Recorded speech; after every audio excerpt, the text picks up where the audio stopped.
Hello students, all of you welcome to your free education channel Pankaj Science World. Students, we are studying the chapter Carbon and Important Element. तो carbon and important elements इस chapter में आज हमें पढ़ना है properties of carbon. तो carbon के properties को अगर पढ़ना है तो हमें कार्बन के अलग अलग फॉर्म्स के बारे में जानना बहुत जरूरी है, जिसे कहते हैं एलोट्रॉपिक नेचर ऑफ कार्बन। तो कार्बन का एलोट्रॉपिक नेचर क्या है? एलोट्रॉप्स क्या होते हैं बच्चों? एलोट्रॉप्स क्या होते हैं? There are some elements that are occur in more than one forms in a nature that are called as allotropes। तो कुछ एलिमेंट्स ऐसे होते हैं एक से ज्यादा फॉर्म में जो है हमें नेचर में मिलते हैं, तो उसे एलोट्रॉप्स कहते हैं। अब एग्जांपल के तौर पे अब देखिए कार्बन का ही एग्जांपल लेंगे तो कार्बन जो है कोल के फॉर्म में भी हमें मिलता है और डायमंड जो है ये भी कार्बन में मिलता है। तो diamond and coal these are the two different forms of carbon. तो कार्बन एलिमेंट्स जो है वो अलग अलग फॉर्म्स में एग्जिस्ट है, therefore they are called as allotrope form. तो एलोट्रॉप्स क्या होते हैं बच्चों?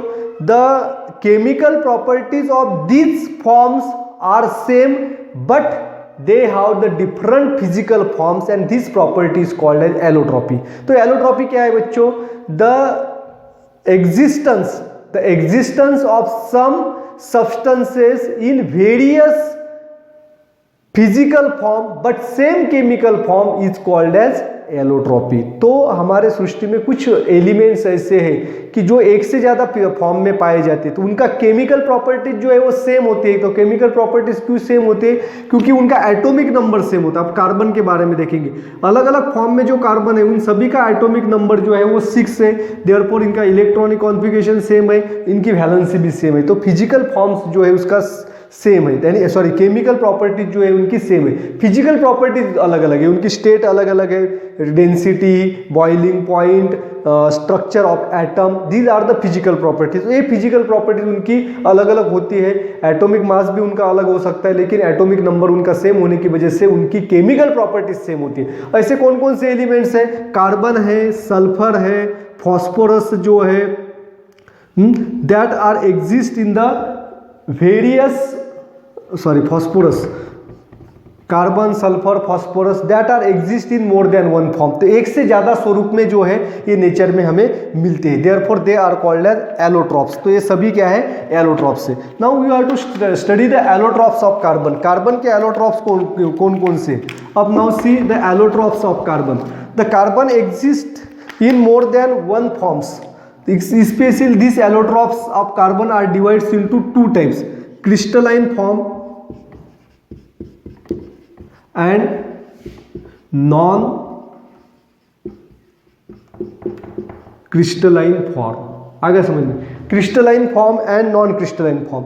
तो non crystalline form is also called as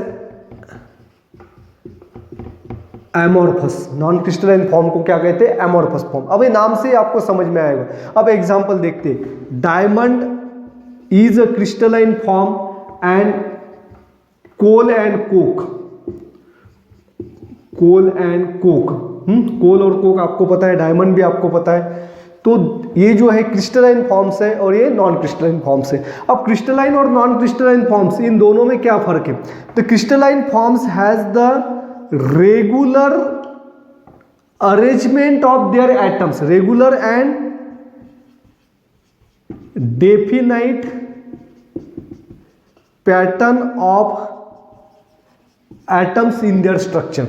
तो इनके एटम्स जो है इनकी एक विशिष्ट रचना होती है स्ट्रक्चर के अंदर, लेकिन नॉन क्रिस्टलाइन फॉर्म जो होता है दे हैव इरेगुलर और इनडेफिनाइट अरेंजमेंट ऑफ एटम्स। तो उनके एटम की कोई खास रचना नहीं होती है। तो सेकंड डिफरेंस क्या है? It has the high melting point and boiling point.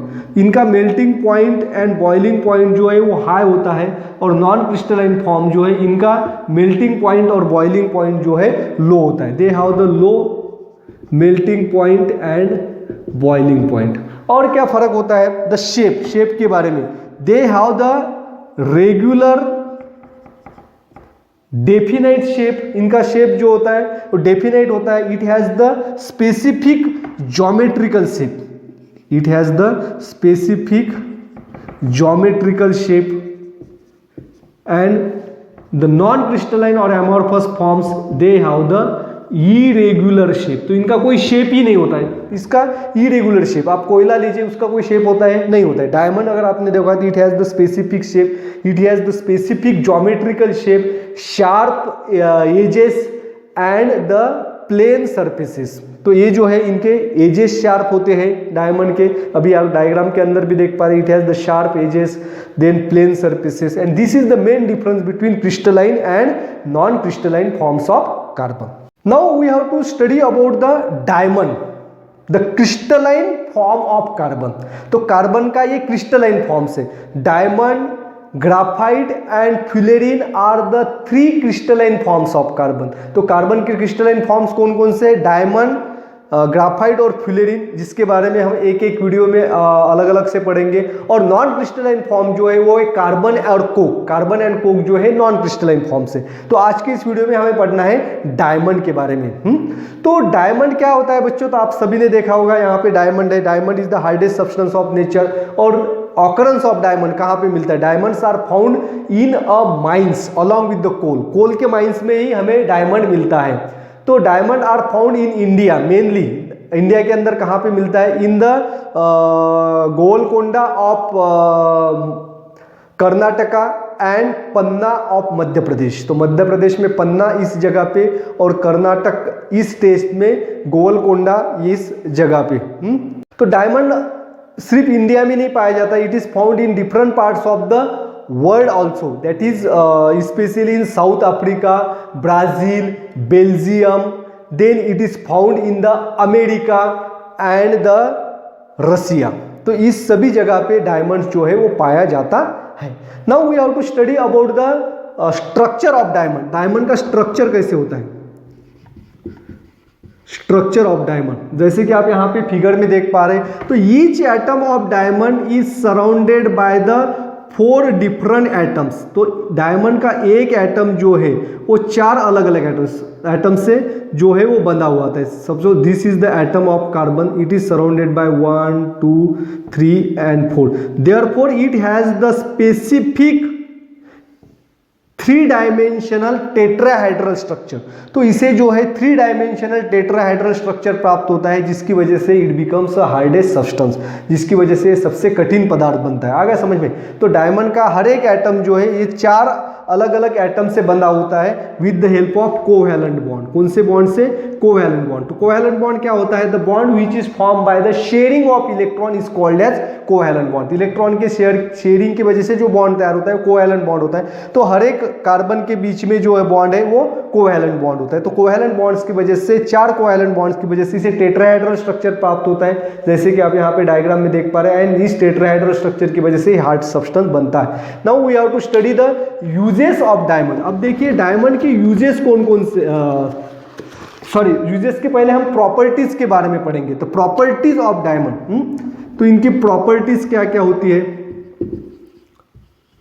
Properties of diamond, तो डायमंड जो है, पहली प्रॉपर्टी जो है, diamond is the hardest substance of nature, hardest natural substance. तो हमारे सृष्टि के अंदर जो भी नेचुरल पदार्थ है उसमें सबसे कठिन पदार्थ जो है वो डायमंड होता है। इसकी डेंसिटी जो है बच्चों, डेंसिटी इज 3.5 ग्राम पर क्यूबिक सेंटीमीटर, देयरफॉर इसकी डेंसिटी भी ज्यादा है। It has the high boiling and melting point, ये जो है इसकी डेंसिटी है। Then its boiling and melting point जो है हाई है, its melting point is about 3500 degree Celsius. इसका मेल्टिंग पॉइंट जो है 3500 डिग्री सेल्सियस। अगर ऑक्सीजन के अब्सेंस में इसको हीट करेंगे तो 3005 डिग्री सेल्सियस पे मेल्ट हो जाता है। आ गया समझ में?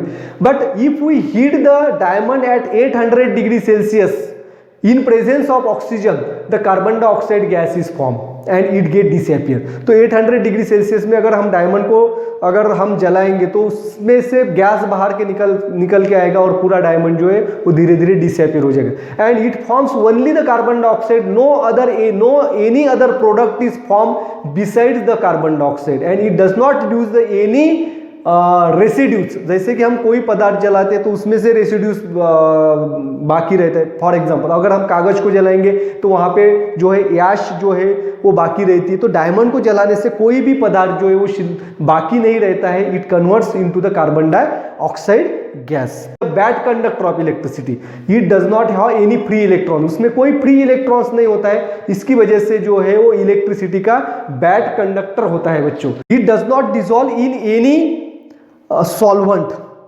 कोई भी सॉल्वेंट जो है इसके अंदर डायमंड डिसॉल्व नहीं होता। कोई भी सॉल्वेंट लीजिए, कोई भी पदार्थ लीजिए, कोई भी लिक्विड लीजिए, उसका डायमंड के ऊपर कोई इफेक्ट नहीं होता है। Even the strong acid and strong base have no effect on diamond. Diamond को अगर एसिड के अंदर भिगो के भी रखेंगे या स्ट्रॉन्ग बेस के अंदर भिगो के रखेंगे तो इसके ऊपर कोई इफेक्ट नहीं होता है। अब देखिए इन द पास्ट सबसे कीमती जो डायमंड है वो उसे कोहिनूर को माना गया है। तो कोहिनूर हीरा जो है वो सबसे कीमती हीरा है हमारे वर्ल्ड के अंदर। And this Kohinoor diamond was found in India in 13th century in Guntur of Madhya Pradesh.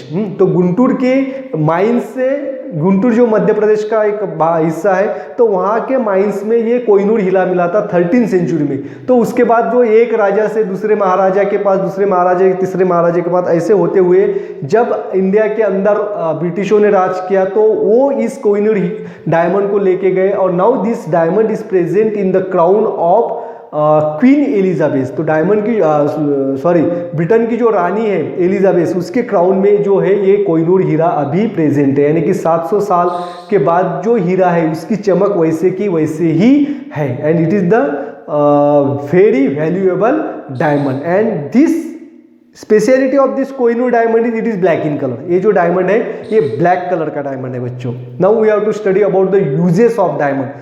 Now see the uses of diamond. पहला यूज जो है, diamond are use in glass cutting and rock drilling machine. Glass आपने देखा होगा जहाँ पे glass work चलता है तो ग्लास जो है उसको कट करना बहुत ही मुश्किल है। तो यहाँ पे जो है डायमंड जो है इसका यूज किया जाता है। तो डायमंड से खड़ी रेश जो है वो ग्लास के ऊपर जो है उसको क्या करते हैं, निकालते हैं और उससे ग्लास के दो हिस्से हो जाते हैं। और रॉक ड्रिलिंग मशीन जो है, हमारे घर के अंदर दीवार जो होती है उसमें हम छेद गिराते हैं, उसके लिए मशीन यूज़ करते हैं। तो उस मशीन में जो रॉड होता है तो उसका सबसे आगे वाला हिस्सा जो उसमें डायमंड होता है, क्योंकि ये हार्ड सब्सटेंस होता है। इसके बाद देखिए diamond are used in ornaments. अलग अलग तरह के ऑर्नामेंट्स जो है, ज्वेलरीज जो है, एटम्स जो है, इसमें डायमंड का इस्तेमाल किया जाता है। थर्ड यूज जो है, diamond knives are used in the eye surgery. तो हमारे आंखों की जो सर्जरी है वो करते समय जो नाइफ का इस्तेमाल किया जाता है तो वो डायमंड से बनाया हुआ होता है। Fourth use of diamond, diamond dust is used for polishing other diamond. तो डायमंड जो है उसको बहुत बारीक करके उसकी पाउडर बनाई जाती है और उस पाउडर से दूसरे डायमंड जो उसको चमकाने के लिए इस पाउडर का इस्तेमाल किया जाता है। Then fifth use of diamond, diamond is use to make the window giving protection from radiation in space and in artificial satellite. तो डायमंड जो है वो स्पेस के अंदर जो आर्टिफिशियल सैटेलाइट्स होते हैं उनके जो विंडो जो है वो बनाने के लिए इनका इस्तेमाल किया जाता है। क्योंकि डायमंड जो हार्ड सब्सटेंस होने की वजह से जो स्पेस में जो रेडिएशन होता है तो उस रेडिएशन का इसके ऊपर कोई इफेक्ट नहीं होता है, जिसकी वजह से विंडोज जो है आर्टिफिशियल सैटेलाइट्स के डायमंड से बने हुए होते हैं। This is all about the uses of diamond. Thanks for watching complete video. Don't forget to subscribe my channel. Thank you.